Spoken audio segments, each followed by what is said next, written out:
আসসালামু আলাইকুম। আপনারা সবাই কেমন আছেন? আশা করি ভালো আছেন। JRIT-তে আপনাদের স্বাগতম।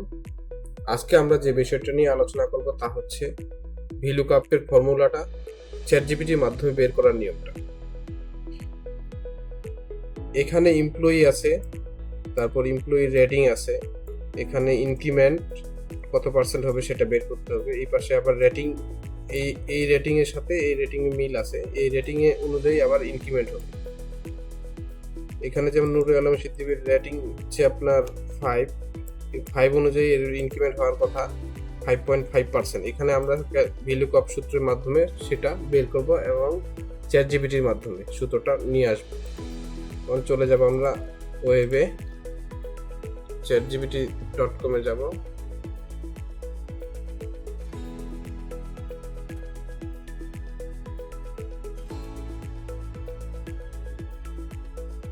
এখানে আসার পরে আমরা ChatGPT-কে কোশ্চেন করব হচ্ছে এইটা।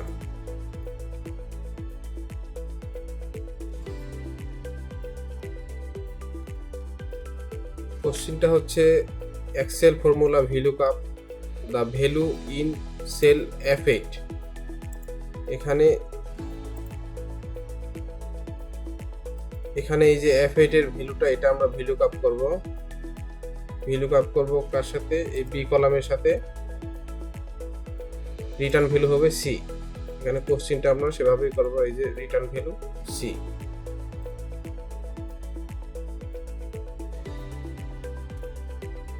ChatGPT আমাদের সূত্রটা বের করে দিয়েছে।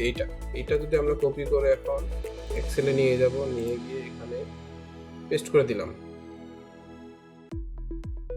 Just okay. এখন এটা আমি পার্সেন্টেজে কনভার্ট করে দিলাম, দশমিক দিয়ে দিলাম একটা, 5.5%। তার মানে এই 5 রেটিং এর ইনক্রিমেন্ট ছিল 5.5%। 3 রেটিং এর তাহলে কত হবে? এখানে 3 আছে, হচ্ছে 3.0%। দেখি টান দিয়ে সূত্রটা কি হয়। 3.0% হয়ে গেছে। তার মানে ChatGPT আমাদের যা দিছে তা ঠিক আছে এবং এই অনুযায়ী কাজ করলে আমাদের কাজটাকে খুব সহজে করা যাবে। সবাইকে ধন্যবাদ। আশা করি আপনারা আমার চ্যানেল সাবস্ক্রাইব করে দিবেন। পরবর্তীতে আরো নতুন ভিডিও পাবেন, আপনাদের উপকারে আসবে। আসসালামু আলাইকুম।